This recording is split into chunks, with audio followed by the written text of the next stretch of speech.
Bien, vamos a continuar entonces con nuestro estudio de la carta de Pablo a los Colosenses. La semana pasada hicimos un pequeño receso, pero seguimos con el capítulo 1. Miren, yo me imagino que para este momento ya se empezaron a dar cuenta que esta, aunque es una carta muy cortita, nada más tiene 3 capítulos. Cada capítulo está tan cargado de información que realmente nos va a tomar un rato estudiar muy bien esta carta. Hasta este momento vimos primero cómo Pablo anima de forma maravillosa a los colosenses, diciéndoles cómo es evidente la fe que tienen puesta en Cristo y les dice que se nota porque se aman correctamente. El amor de ellos es evidente y eso demuestra la fe que han puesto en Cristo. Como les decía en esa semana, son 2 cosas que son inseparables. La gente que pone su fe en Cristo, su fe en la eternidad, eso se nota en el amor que siente por la demás gente, porque las cosas de este mundo empiezan a ser irrelevantes y lo que se vuelve importante es la gente. Entonces los felicita por la manera en que lo están haciendo. Y luego en el segundo mensaje vimos cómo Pablo está tratando de darles una visión maravillosa a ellos y a nosotros del maravilloso Dios al que servimos. Nos dice cómo cuando vivimos para tratar de agradar a Dios, poniendo nuestra fe en Él, buscando recibir la fortaleza de su poder y dar fruto para su gloria, entonces nosotros lo que recibimos, y recuerden, es paciencia, perseverancia ante la adversidad, pero sobre todo gozo aún en medio de circunstancias muy complejas. Y lo que va a hacer a continuación Pablo es una cosa maravillosa, porque va a conectar a Jesucristo de forma directa con Dios. Y van a ver cómo eso es algo súper útil para nosotros que estamos tratando de seguir a Dios. ¿Okay? Entonces vamos a ponernos en sus manos y vamos a analizar cómo Jesús, nos dice Pablo, es la imagen de Dios. Padre, te damos gracias, Señor, por tu amor. Te damos gracias por esta maravillosa oportunidad de venir una vez más juntos en familia a glorificarte, a levantar tu nombre, a darte gracias, a estudiar tu palabra. Señor, tú escogiste salvarnos, tú nos llamaste a este caminar y sabemos por lo que dice tu palabra que estás esperando que vivamos una vida que te glorifique y queremos aprender cómo hacer eso. Te pido, Señor, que tu Santo Espíritu sea quien nos dirija en este estudio el día de hoy, que nos hable a cada uno al corazón y nos ayude a dar los pasos que tenemos que dar, que vaya haciendo los cambios que necesitamos recibir en nuestro corazón para que nuestra vida verdaderamente te glorifique. Te pido todo esto, Señor, en el poderoso nombre de tu Hijo Jesucristo. Amén. Muy bien, miren, vamos a leer los versículos 15 al 18 del capítulo 1. La verdad es que me voy a pasar varios mensajes analizando estos versículos, pero quiero leerlos primero completos y hoy vamos a analizar la primera parte del primer versículo. Dice así: Él, refiriéndose a Jesucristo, dice Él, es la imagen del Dios invisible, el primogénito de toda creación, porque por medio de Él fueron creadas todas las cosas en el cielo y en la tierra, visibles e invisibles, sean tronos, poderes, principados o autoridades. Todo ha sido creado por medio de Él y para Él. Él es anterior a todas las cosas, que por medio de Él forman un todo coherente. Él es la cabeza del cuerpo, que es la iglesia. Él es el principio, el primogénito de la resurrección, para ser en todo el primero. Como les digo, nos vamos a tardar un rato desenmarañando todo esto porque es de verdad muy profundo, pero vamos a empezar con la primera mitad del primer versículo. Dice Pablo: Él es la imagen del Dios invisible. Miren, una de las cosas que le cuestan trabajo a la gente cuando empieza su caminar espiritual es el entender que necesita tener una relación personal con Dios.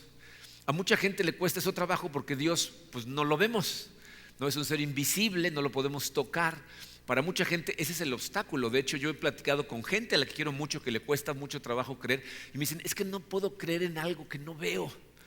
Y entonces Pablo nos está ayudando increíblemente cuando nos dice esta frase. Nos dice: Jesús es la imagen visible del Dios invisible. En otras palabras, dice su programa, si quieres conocer a Dios, debes observar a Jesús. O sea, si tú quieres saber cómo es Dios, si quieres saber cómo piensa Dios, cómo actúa Dios, cómo responde Dios ante la forma en que nosotros nos comportamos, si quieres saber qué alegra el corazón de Dios o qué entristece el corazón de Dios, no hace falta especular.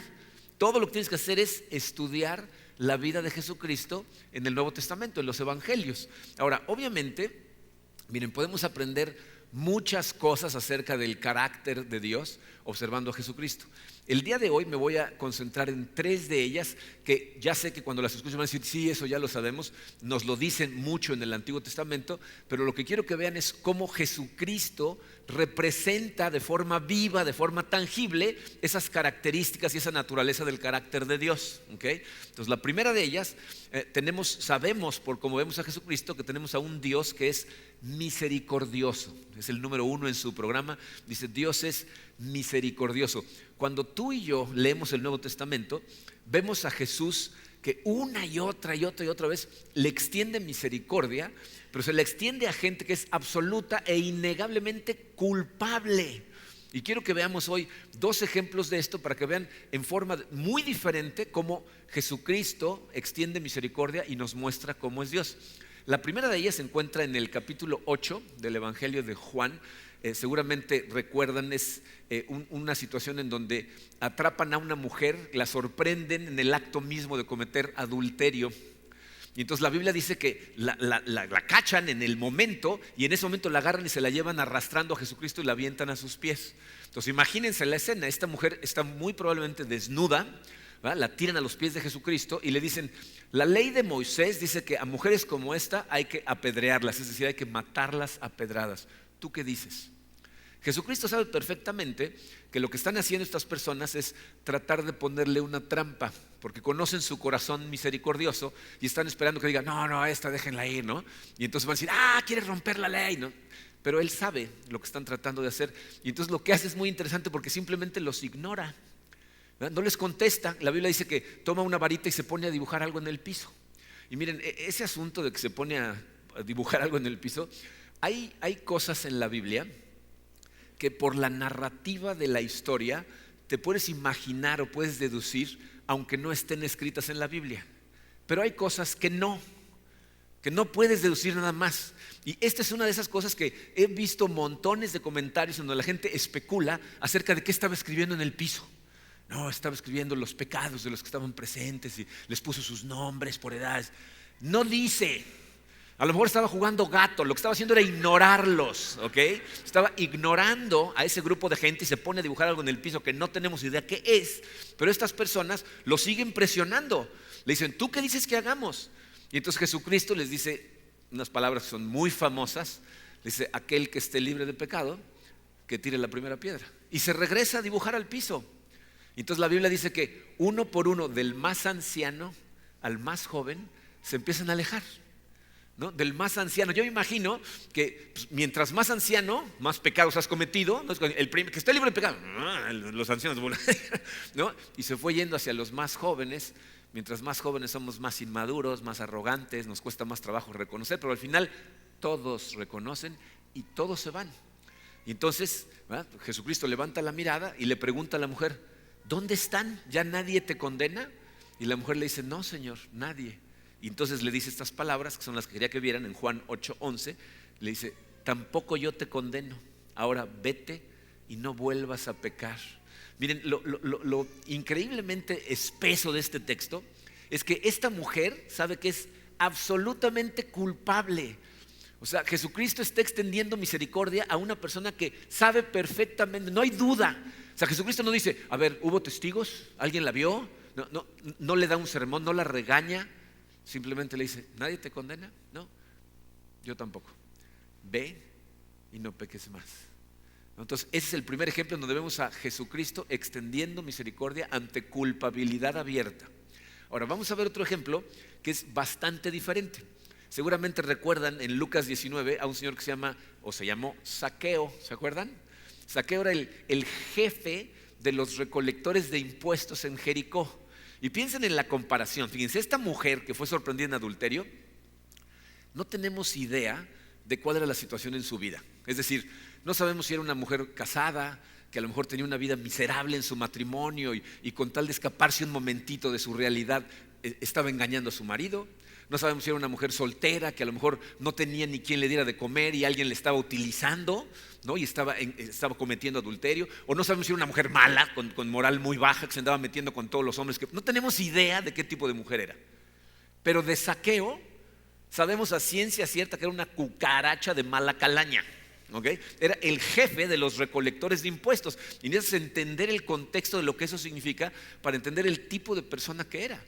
Este hombre era un traidor a su gente y era una de las personas más corruptas que te puedas imaginar. Los recolectores de impuestos, eran gente, cuando llegaba Roma a una ciudad, entraban matando a miles de personas si se resistían, violaban a mujeres, los sometían por la fuerza, y ya que tenían a la gente sometida, hacían una red de gente, malandrines de mala calaña, que eran unos traidores, y los ponían como los recolectores de impuestos para que juntaran impuestos para Roma.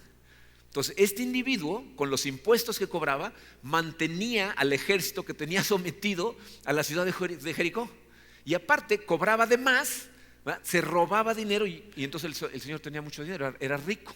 Entonces, imagínense cómo lo veían. Imagínense una analogía al presente. Imagínate que un jefe de la policía, ¿verdad?, está totalmente en contubernio con el narcotráfico, está haciéndole cosas a ciudadanos inocentes, y cuando te hace una barbaridad, tú te mueres del coraje, quisieras hacer algo, pero no puedes porque es la autoridad, está protegido por la ley, ¿no? Y ese es exactamente el caso de este individuo. Este individuo debe haber sido una persona odiada, pero temida al mismo tiempo, porque tenía conexión con el ejército de Roma. Entonces llega Jesucristo a Jericó y este malandrín, ¿verdad?, quiere verlo, le da curiosidad, quiere ver a Jesucristo, y como la Biblia nos dice que era un hombre pequeñito, entonces hay una multitud que no lo deja ver, se sube a un árbol muy grande y para su sorpresa Jesucristo va directo a él y le habla por su nombre y le dice: Zaqueo, baja de inmediato porque tengo que quedarme en tu casa hoy. Y Zaqueo se sorprende, pero de inmediato se baja y le dice: vamos a mi casa a cenar. La Biblia nos dice que la multitud están indignados, no se oye el murmullo, ¿no? Que llegó el profeta y se fue a cenar a la casa del presidente municipal. O sea, no es posible ¿no? O sea, no es, ¿no? Pero imagínense, ¿no? Total, se va a cenar con este individuo y miren, la verdad es que no sabemos de qué hablan. La Biblia no nos cuenta la narrativa de la plática. No sabemos si Jesucristo le habla del reino de Dios, si le abre los ojos y le hace ver las cosas que ha estado haciendo. No sabemos. Lo que sabemos a ciencia cierta es que después de esa conversación, Zaqueo se arrepiente y se convierte. Él dice: voy a regresar todo lo que me he robado, y es más, no nada más lo que me he robado, voy a regresar el doble al que le haya yo robado. Y Jesucristo dice estas palabras, Lucas 19, versículos 9 y 10. Dice: hoy ha llegado la salvación a esta casa, le dijo Jesús, ya que este también es hijo de Abraham, porque el Hijo del Hombre vino a buscar y a salvar lo que se había perdido. Entonces miren, esta es una situación muy diferente, ¿no? Yo creo que es fácil para nosotros imaginar lo rápido que se arrepintió la mujer cuando la cacharon, ¿no? Cuando es arrastrada, cuando está públicamente revelada ante todos, pues es muy fácil decir: perdón, me arrepiento. Pero ¿quién se iba a imaginar el arrepentimiento de una persona como Zaqueo? ¿No? El punto aquí es que Jesucristo, frente a culpabilidad, vergüenza, desdeño por las cosas de Dios, o sea, así de decir: las cosas de Dios, de todas maneras lo que extiende invariablemente es misericordia. Entonces, cuando vemos a Jesucristo, sabemos que tenemos un Dios misericordioso. Lo segundo que quiero que vean, es el número 2 en su programa, es que tenemos a un Dios compasivo, un Dios que se compadece de su gente, que siente al mismo tiempo que nosotros las cosas que nos están sucediendo. Y miren, para ver la compasión de Dios en la persona de Jesucristo, la podemos ver en una historia que es muy conocida, es una historia muy, muy bonita, pero es una historia compleja. O sea, necesitamos analizar un par de detallitos para darnos cuenta de cómo es Dios. Esto nos va a ayudar a entender la compasión de Dios. Esta escena sucede en Juan 11 con dos hermanas, ¿se acuerdan de Marta y de María? Son hermanas de Lázaro, y eso es una familia a la que la Biblia nos dice que Jesús ama. Entonces Lázaro cae enfermo, muy grave, y Marta y María mandan a una persona corriendo a decirle a Jesucristo que Lázaro está enfermo y que está a punto de morir. Y curiosamente Jesucristo no se apura. De hecho, se queda en el lugar en donde está enseñando más tiempo. Sus discípulos se sorprenden y él les dice: miren, esta enfermedad no va a terminar en muerte. Esta enfermedad es para la gloria de Dios, para que el Hijo sea glorificado en él. Y se queda enseñando. Se espera 2 días y empieza a caminar hacia Betanía, que es donde vivían Marta, María y Lázaro. Y cuando llega, ya 4 días después, se entera de que Lázaro lleva 4 días enterrado, o sea, no muerto, sino enterrado. Ese número de días es muy importante para los judíos, porque ellos consideraban que la gente no estaba realmente muerta hasta después de 4 días. Antes de 4 días estaba casi muerto, o sea, ya después de 4 días, o sea, ellos pensaban que el espíritu de la gente se quedaba rondando el cuerpo y después del 4.º día se iba. Entonces 4 días después llega Jesucristo, como para que nadie diga, no, nada más llegó ahí, clear. No, estaba muerto, ¿no? Entonces llega Jesucristo y cuando se acerca a Betanía le avisan a Marta, le dicen, ya llegó el Señor. Y Marta sale corriendo a su encuentro y lo que le dice es, Señor, ¿dónde estabas? Si hubieras estado aquí, Lázaro no hubiera muerto. Jesucristo le dice un par de cosas y manda a llamar a María. Entonces María está en su casa y está llorando desconsoladamente. Y hay mucha gente con ella que están llorando con ella. Entonces llegan y en secreto le dicen, te llama el Señor. Entonces ella se para y sale corriendo y la gente piensa que va a la tumba y entonces van con ella para llorar con ella, ¿no? Y cuando llegan, pues se dan cuenta que llega con Jesucristo y le dice exactamente las mismas palabras. Señor, ¿dónde estabas? Si hubieras estado aquí, Lázaro no hubiera muerto. Entonces se abrazan María y Marta y empiezan a llorar. Y la Biblia dice que Jesucristo se perturba al grado que dice, ok, vamos a la tumba. ¿Dónde lo pusieron? Ahora piensen en esto. ¿A qué va Jesucristo a la tumba? ¿Qué es lo que va a hacer? ¿Ustedes creen que todavía no decide lo que va a hacer? ¿O ya sabe lo que va a hacer? De hecho, estamos convencidos de que ya sabe, porque a sus discípulos desde hacía varios días les dijo, esto no va a terminar en muerte, es para la gloria de Dios. Entonces él sabe perfectamente que lo que va a hacer en la tumba es resucitar a Lázaro, lo tiene claro. Y sin embargo, la Biblia nos dice, cuando ve el dolor de María y Marta que están llorando desconsoladamente, ¿qué hace él? Es el pasaje más corto de la Biblia. Juan 11:35 dice, Jesús lloró. Y esa palabra en griego no significa echó una lagrimita, se soltó llorando. Es decir, fíjense, aún sabiendo que está a punto de resucitar a Lázaro, eso no lo detiene de entrar en el dolor de la gente a la que ama. Se suelta a llorar desconsoladamente con ellas, ¿verdad? Aún sabiendo que lo que está a punto de hacer es resucitarlo. Entonces eso nos muestra cómo tenemos un Dios compasivo cuando vemos cómo Jesucristo, aún sabiendo que en breves minutos va a haber algarabía, va a haber gozo, todo el mundo se va a alegrar, eso no lo detiene de sufrir junto con su gente. Miren, esto, para que lo vean clarito, es un ejemplo en un periodo de tiempo muy cortito del que nosotros vamos a experimentar en un tiempo muy largo. Es decir, entre el día de tu muerte y el día de tu resurrección va a haber un intermedio de tiempo. O sea, no es instantáneo. Y lo que la Biblia nos está enseñando es que durante ese tiempo Dios sufre con los que sufrimos por las cosas que nos suceden. Va a estar sufriendo con nosotros, pero también nos está enseñando que al final va a haber celebración, va a haber resurrección, va a haber gozo. Y no importa si entre tu muerte y la resurrección pasan 4 días o 4,000 millones de años, Dios lo que nos está diciendo es, para ti es lo mismo, para ti va a ser un instante. Va a ser un santiamén. Dense cuenta cómo el tiempo es verdaderamente relativo. Dice, yo lo noto, por ejemplo, con las visitas de mis hijos. Yo a Marco tenía sin verlo 1 año, el mayor de mis hijos, 1 año y fracción, ¿no? Llega él y el día que llega, como ese año me parece un segundo. O sea, lo ves y gozas y disfrutas, ¿no? Y luego se está aquí 1 semana. Y cuando se va, se me hace que esa semana duró 1 segundo. Igual que el año, ¿no? Entonces cuando tú resucites y resucitamos todos el mismo día, el gozo y la celebración va a ser increíble y va a ser como si hubiera pasado un instante. Entonces eso es lo que nos está enseñando aquí Jesucristo, que tenemos un Dios que es compasivo, que mientras estamos en el dolor se compadece de nosotros, pero sabe que al final va a haber gozo y celebración. ¿Okay? Lo tercero que quiero que veamos es que tenemos a un Dios que es omnipotente, es decir, que tiene poder sobre absolutamente todas las cosas. Y miren, yo sé que esa, igual que las demás, pero esta, muchas veces la gente no se da cuenta cómo la vida de Jesucristo nos muestra cómo tiene poder sobre todas las cosas. Y hay una en particular que me interesa ver, porque es algo que está un poco distorsionado en la percepción de incluso gente en la iglesia por culpa de las películas de Hollywood, pero ahorita lo vamos a ver, fíjense. Lo primero que quiero que vean se encuentra en el Evangelio de Lucas, en el capítulo 8. Nos cuenta la Biblia que van los discípulos con Jesucristo en una barca. Y cuando van en medio, ¿verdad?, empieza un tormentón, ¿verdad?, que es tan grave que los discípulos entran en pánico, creen que se van a ahogar. Y lo más maravilloso de todo es que Jesús va dormido.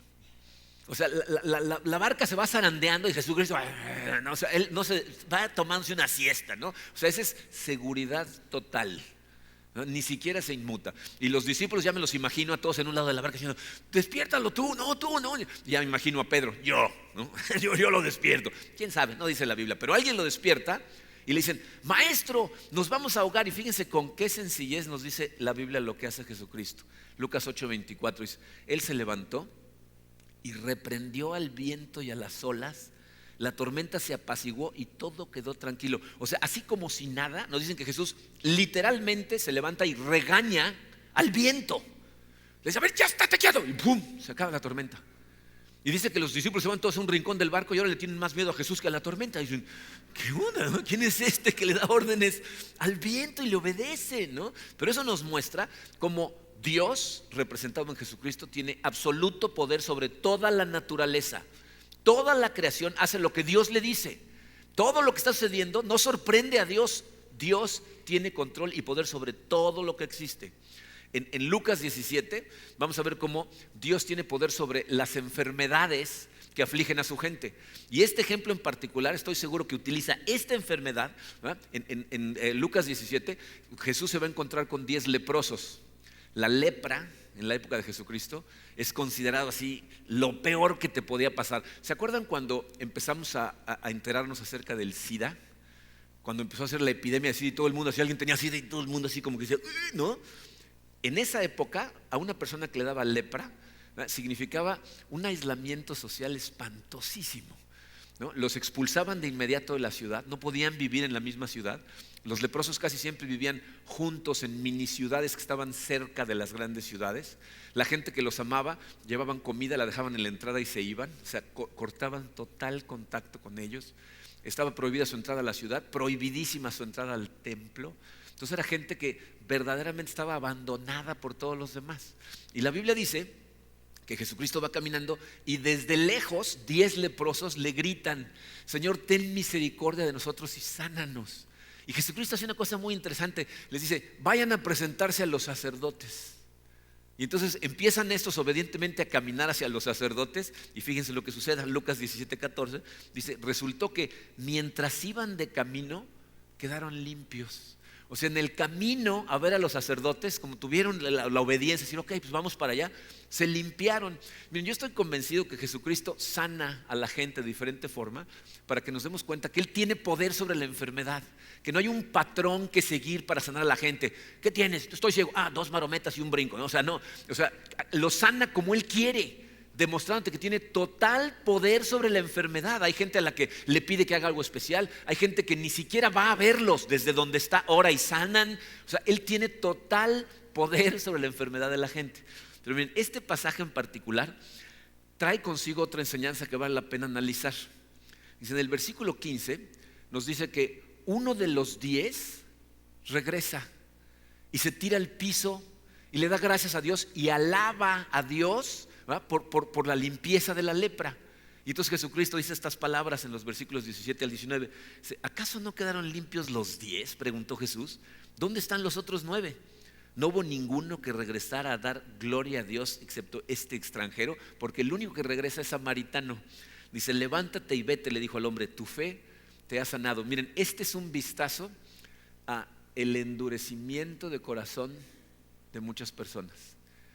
O sea, hay gente que cuando algo le sale mal, Dios, ¿no?, se enojan contra ese Dios que no hace lo que ellos quieren. Pero cuando las cosas salen bien, entonces, ay, qué buena suerte, qué bien lo hice yo. No, pues a lo mejor se equivocaron los doctores y no era lepra, ¿no? O sea, cuando Dios actúa en la vida de una persona y esta persona no tiene fe en Dios real, muchas veces no creen. Han oído a gente que les cuentas de milagros en donde gente de nuestra iglesia ha sanado de cosas que los doctores decían: esto no se le va a quitar nunca, y se le quita. Y muchos decimos: Dios, gracias a Dios. Y otros dicen: no, se ha de haber equivocado el doctor. De eso está hablando Jesucristo. Dice: solamente la gente con verdadera fe ve en todo lo que pasa los milagros de Dios, pero Él tiene total poder sobre la enfermedad. ¿Okay? Ahora, otra lección la vemos en el Evangelio de Marcos. Al principio del Evangelio de Marcos, este es uno de mis temas favoritos porque este es el que les digo que está un poco distorsionado. Fíjense, llega Jesucristo a una región que se llama de los Gerasenos. Estos seguramente son gente que no eran judíos en lo más mínimo, porque en la historia hay cerdos, hay 2000 cerdos. Los judíos no comían carne de cerdo, pero llega Jesucristo y le sale al encuentro un endemoniado. ¿Okay? La Biblia dice que este endemoniado no podían sujetarlo ni con cadenas. Miren, yo sé que cuando oímos esas cosas, para mucha gente a lo mejor te pasa la idea de que pues, es una exageración, por eso Hollywood entiende las cosas medio raras. Miren, yo gracias a Dios nunca he tenido la experiencia de encontrarme con una persona endemoniada, pero conozco a gente que sí. Cuando fui traductor para Harold Finch, que vino a dar una serie de conferencias aquí en Cancún a predicar el Evangelio, un día comiendo me contó una historia en donde estaba él predicando en África.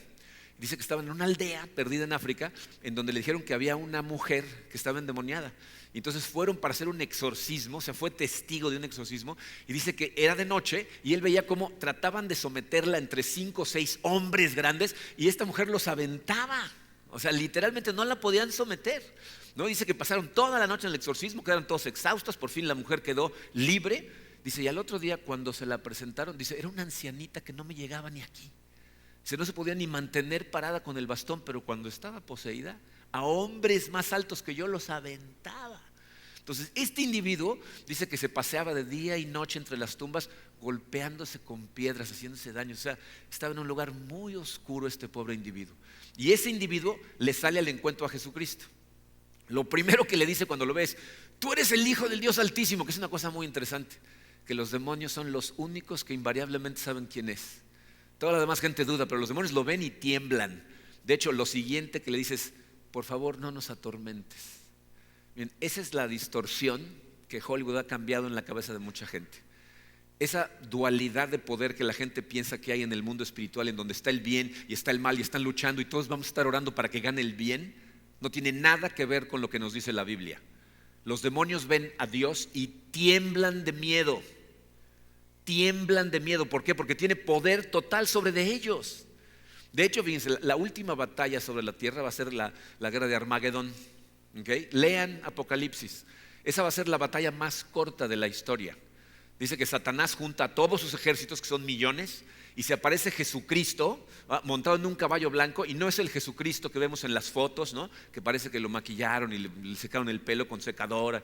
Este es un Jesucristo que viene con los ojos, con fuego en los ojos, con una espada saliendo de la boca, que es la palabra de Dios, ya un tatuaje en la pierna. Se presenta a él, un ángel agarra a Satanás, lo encadena y lo echa al pozo. Jesucristo habla, sale la palabra de Dios y todos sus enemigos son consumidos. Así. La batalla más corta de la historia.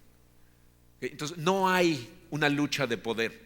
Los demonios van y piden permiso. De hecho, Jesucristo le dice a este demonio, ¿cómo te llamas? Y le contesta, Legión, porque somos muchos. Y lo siguiente que le dices, no nos envíes por favor todavía al pozo, ¿podemos meternos esos cerdos? Y fíjense cómo le contesta Jesús, Marcos 5:13. Así que él les dio permiso.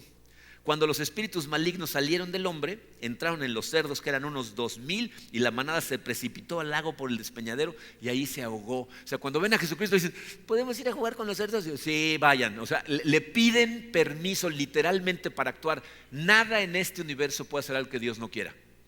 No hay esa lucha de poder. Dios tiene absoluto poder sobre los demonios. ¿Ok? Y lo último que quiero que vean, se encuentra también en Marcos 5, pero un poquito más adelante. Ahí nos cuentan, y fíjense, este es otro vistazo a los corazones endurecidos, que uno de los jefes de la sinagoga, piensen en eso, jefe de la sinagoga significa enemigo de Jesús y de su mensaje. Son la gente que han estado tratando de detener a Jesús. Pero este individuo tiene una hija que tiene 12 años y que está a punto de morir de una enfermedad. Y entonces llega y se tira a los pies de Jesús y le dice, Señor, mi hija está enferma, por favor ve y sánala. ¿Se dan cuenta de lo que está pasando? Dice, esta es gente que tienen poder. El jefe de la sinagoga en esa época eran los poderosos. Y mientras tienen poder y controlan las cosas, se sienten que no necesitan de Dios. Pero en el momento en que enfrentan algo que está fuera de su control, entonces se tiran a sus pies y ruegan. Y este es un enemigo de Jesús. ¿Y qué hace Jesús? Le dice, vamos a tu casa. Se levantan, empiezan a caminar. Pasa una escena ahí medio rara porque hay una multitud alrededor de Jesucristo. Una mujer que lleva enferma muchos años lo toca, sana, pero Jesucristo siente que sale energía y dice: ¿quién me tocó? Y todos dicen: ¿cómo que quién te tocó? Si somos como 200 a tu alrededor. Y en lo que están ahí con esa conmoción, una persona se acerca y le dice a Jairo, que es el jefe de la sinagoga, le dice: ya no molesta al maestro, tu hija ya falleció. Y Jesucristo voltea y le dice: no temas, nada más cree, vamos. Y se van caminando a casa del individuo. Llegan, la casa está llena de gente, están todos llorando. Jesucristo les dice: la niña está dormida, no está muerta. Se empiezan a burlar de él. Qué bueno que es Dios hecho hombre, que si he sido yo, sí, se van a burlar, nos vemos, ¿no? Pero no. Jesucristo lo que dice: saca a todo mundo de la casa, se sube con sus 3 discípulos. Y esto es lo que sucede, versículos 41 y 42. La tomó de la mano y le dijo: Talita cum, que significa: niña, a ti te digo, levántate. La niña, que tenía 12 años, se levantó enseguida y comenzó a andar. Ante este hecho todos se llenaron de asombro. Dice, aquí vemos a Jesús, la imagen del Dios invisible, teniendo poder total sobre la muerte. Y este es un poder que va a mostrar más de una vez. Va a levantar a Lázaro, se va a mostrar en su propia resurrección. Y para nosotros eso es importantísimo. Miren, uno de los temores más grandes que tiene la gente es miedo a la muerte. Y Jesucristo, con su vida, su muerte y su resurrección, nos demostró que no nada más tiene poder sobre la muerte, triunfó sobre la muerte para pasarnos ese triunfo a nosotros. Ya no tenemos por qué tener miedo. Entonces, lo que nos muestra Jesucristo es que Él tiene poder sobre absolutamente todo el universo. No hay nada ni nadie en el universo que sea más poderoso que Dios o que pueda hacer algo contra Dios, pero al mismo tiempo es un Dios que está lleno de misericordia, que está lleno de compasión por sus hijos que somos nosotros. Estas son parte de las cosas que podemos aprender acerca de Dios viendo a Jesucristo. Obviamente, miren, hay otras pistas. La Biblia misma nos dice que en la creación tú puedes ver el poder de Dios, la grandeza de su gloria. En tu propio corazón están escritas cosas que te pueden llevar a entender a Él. Pero si quieres conocer de forma lo más clara posible la naturaleza de Dios, el carácter de Dios, a quien tienes que estudiar es a Jesucristo. Por eso, miren, a lo mejor se cansan de escucharlo, pero constantemente les digo: métete en tu Biblia. O sea, no lee tu Biblia, métete en tu Biblia. Sé tú un personaje de los que lees ahí, porque esa va a ser la única manera en que vas a experimentar la gracia, la misericordia, la compasión, el amor de Dios. Cuando tú te pones en los zapatos de la gente que está ahí. Piensa en la mujer sorprendida en adulterio. Imagínate esa imagen. ¿Tú crees que está llorando? ¿Crees que tiene miedo? O sea, esa mujer está convencida que va a ser apedreada a muerte ese día. Piensa que va a ser su último día. Está desnuda frente a Jesús y te aseguro que la vergüenza es la última de sus preocupaciones, porque sabe perfectamente que es culpable. Esa es su realidad. Pero te das cuenta que esa es tu realidad y mi realidad. Tú y yo estamos desnudos a los ojos de Dios. Y sabemos que somos innegablemente culpables. Y muchos de nosotros estamos aterrados pensando en lo que va a hacer Dios. Y Jesucristo nos demuestra que lo que hace es darnos misericordia, darnos perdón, por poner la fe en Él. Entonces ese eres tú y ese soy yo. O piensa en Zaqueo. El caso de Zaqueo es un caso muy interesante, porque Zaqueo es una persona que quiere ver a Jesús, pero no tiene ningún interés en que Jesús lo vea a él. Y ese es el caso de muchas personas, ¿no? Que a lo mejor vienen de vez en cuando o cada domingo porque quieren saber un poco más de ese Jesús del que hablamos y quieren verlo, pero no tienen ningún interés en que Jesús los vea a ellos. ¿Estás consciente de que te está viendo? Te está hablando por tu nombre. Te está diciendo: te vas a bajar del árbol ese en donde estás escondido, tengo que ir a tu casa hoy. Quiero llevar salvación a tu casa hoy. Me vas a obedecer y te vas a bajar de ahí, o te vas a seguir escondiendo. O a lo mejor estás en el caso de Marta o de María. A lo mejor estás en una situación tan dolorosa que lo que te preguntas es: ¿dónde estás? Si estuvieras aquí, esto no estaría sucediendo. Y el dolor no te deja darte cuenta de que allí está, de que está llorando contigo, de que está sufriendo contigo, pero sabe que va a haber al final resurrección, que va a haber gozo. ¿Se acuerdan lo que le dice a Marta cuando ella le dice: si hubieras estado aquí, esto no hubiera sucedido? Le dice Marta: yo soy la resurrección y la vida. El que cree en mí, aunque muera, ¿verdad? No morirá, vivirá. Y luego en la tumba le dice: no te dije que si crees verías la gloria de Dios. Se nos está diciendo: estás sufriendo, yo estoy sufriendo contigo, pero entiende que al final va a haber celebración y va a haber gozo. Confía en mí y vas a ver la gloria de Dios. Porque si quieres ver a Dios, tienes que ver a Jesucristo. Eso es lo que nos dice Hebreos 1:3. Dice: el Hijo irradia la gloria de Dios y expresa el carácter mismo de Dios, y sostiene todo con el gran poder de su palabra. ¿Quieres conocer mejor a Dios? Tienes que observar a Jesucristo. Me dice, más de una vez hemos hablado de la necesidad que tenemos de transformación, de cómo es cuando observamos a Dios, cuando estamos contemplando su gloria, que vamos con más y más gloria pareciéndonos a Cristo. Eso nos transforma, nos llena de gozo y le da gloria a Dios. Y aquí Pablo nos da la clave. ¿Cómo veo a Dios? A través de Jesucristo. Mi oración para cada uno de nosotros es que verdaderamente puedas ir a tu Biblia, meterte en las historias de la Biblia, ver a Jesucristo, ponerte en los zapatos de la gente que está a su alrededor y sentir el amor de Dios y la misericordia que Dios tiene por ti, porque para eso las puso ahí, para que lo sintieras tú, pudieras saber que realmente te ama y tiene esa misericordia, y que al final va a haber gozo y celebración en la vida de todo el que pone su fe en Jesucristo. Mi oración por cada uno de todos los que estamos aquí y los que escuchen estas palabras es que puedas ver a Dios a través de su Hijo, porque eso es lo que realmente te va a dar el poder para seguir adelante: paciencia, perseverancia y gozo. Disfruta de la salvación que ya compró para ti.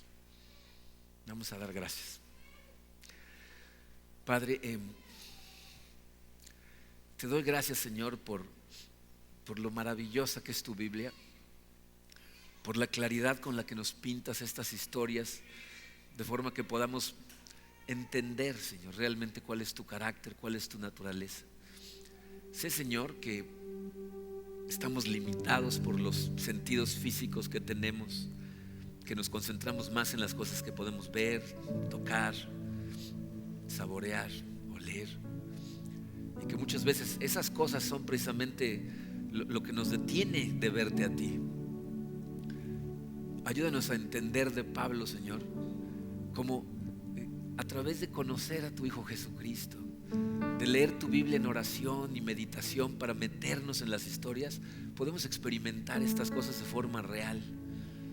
Te pido, Señor, que sea tu Espíritu el que nos ayude en este estudio, para que cada uno de nosotros podamos sentir verdaderamente tu amor, tu confort, tu presencia, y que la experiencia de ese amor nos haga llenarnos de un gozo indescriptible que le dé gloria a tu nombre, Señor, porque eso es lo que queremos hacer con más ganas, darle gloria a tu santo nombre. Bendice a esta iglesia tuya, Señor, a esta familia que está tratando de conocerte mejor. Guíanos tú, Señor, en tu sabiduría y a través de tu Santo Espíritu. Te lo pedimos en el poderoso nombre de tu Hijo Jesucristo.